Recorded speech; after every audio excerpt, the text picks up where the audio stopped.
After studying the various mystical religions and different teachings and systems of mind stuff, one is impressed with the fact that they all have the same basic modus operandi, and that is through repetition. The repeating of certain mantras, words, formulas, or just plain mumbo-jumbo is common with witch doctors, voodoo high priests, hexers, and many other followers of strange cults. They use them to evoke the spirits or work black magic. One finds the same principle at work in chants, incantations, litanies, daily lessons. Also the frequent praying of the Buddhists and Muslims alike, the affirmation of the Theosophists and the followers of unity, the absolute, truth, new thought, divine science. In fact, it is basic to all religions, although here it is white magic instead of black magic. This brings us to the law of suggestion, through which all forces operating within its limits are capable of producing phenomenal results. That is, it is the power of suggestion and autosuggestion, your own to yourself, or heterosuggestion coming to you from outside sources, that starts the machinery into operation or causes the subconscious mind to begin its creative work. And right here is where the affirmations and repetitions play their part. It's the repetition of the same chant, the same incantation, the same affirmations that lead to belief. And once that belief becomes a deep conviction, things begin to happen.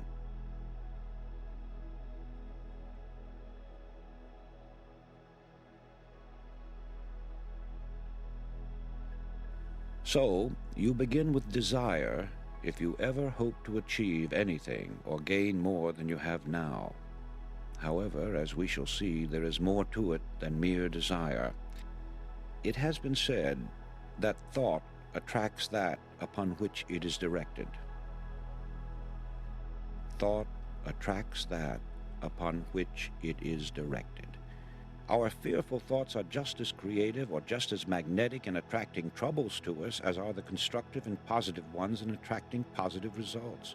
So no matter what the character of the thought, it does create after its kind. When this sinks into a man's consciousness, he gets some inkling of the awe-inspiring power which is his to use.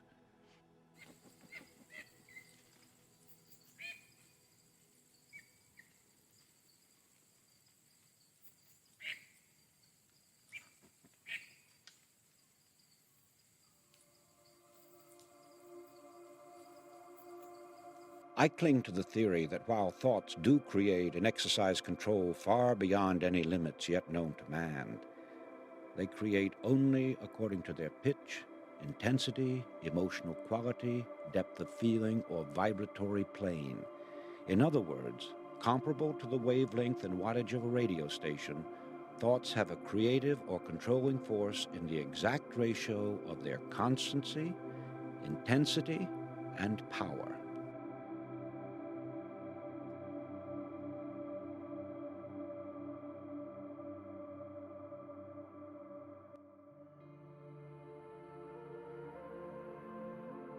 If you are in a furnished room, your eyes tell you that you are looking at a number of inanimate objects. That's true so far as visual perception is concerned, but in reality, you are actually looking at thoughts or ideas which have come into materialization through the creative work of some human being. It was a thought first that created the furniture, fashioned the window glass, and gave form to the draperies and coverings. The automobile, the skyscraper, the great planes that sweep the stratosphere, the sewing machine, the tiny pen, 1,001 things, yes, millions of objects. Where did they come from originally? Only one source. From that strange force, thought. As we look further, we realize that these achievements, and in fact all our possessions, came as a result of creative thinking.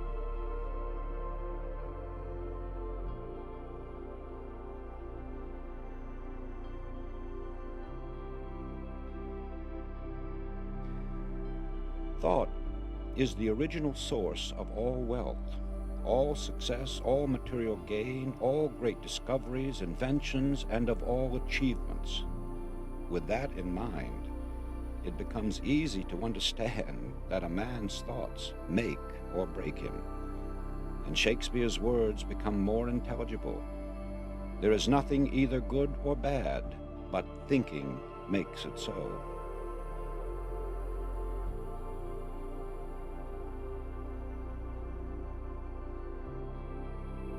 It is creative thinking and firm belief in your ability to execute your ideas. The successful people in history have succeeded through their thinking.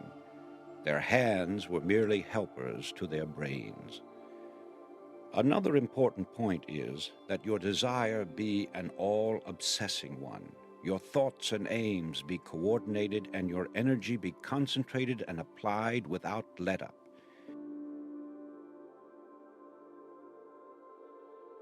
By using the dynamic force of believing, you can set all your inner forces in motion. They, in turn, will help you reach your goal.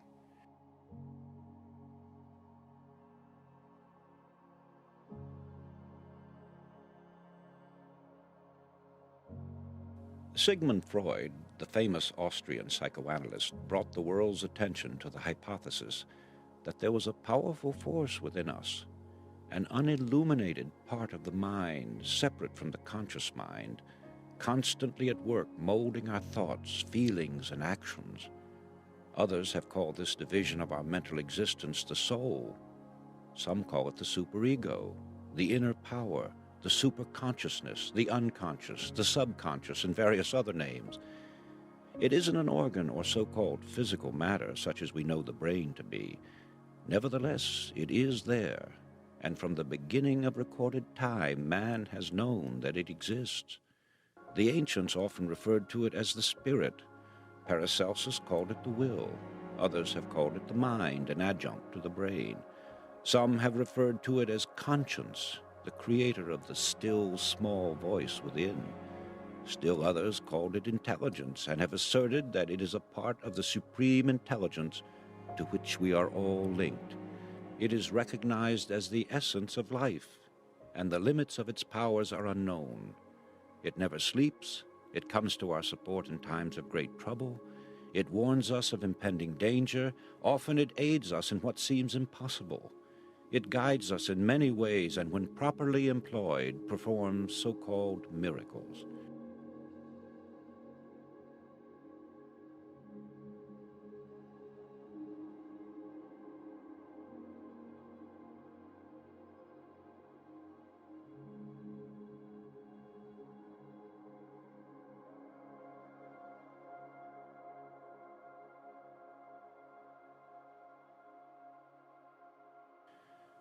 Perhaps the most effective method of bringing the subconscious into practical action is through the process of making mental pictures, using the imagination, perfecting an image of the thing or situation as you would have it exist in physical form. This is usually referred to as visualization. However, before this visualization can work, you must really believe. I refer now to deep-seated belief, a firm and positive conviction that goes through every fiber of your being. When you believe it heart and soul, as the saying goes. Now call it a phase of emotion, a spiritual force, a type of electrical vibration, anything you please, but that's the force that brings outstanding results. It sets the law of attraction into operation and enables sustained thought to correlate with its object. This belief changes the tempo of the mind or thought frequency, and like a huge magnet, draws the subconscious forces into play, changing your whole aura and affecting everything about you, and often people and objects at great distances. It brings into your individual sphere of life results that are sometimes startling.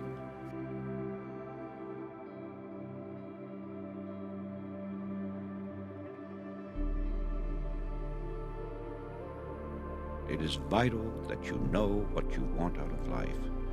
You must know where you are headed, and you must keep a fixed goal in your view. Only then will you get what you are after.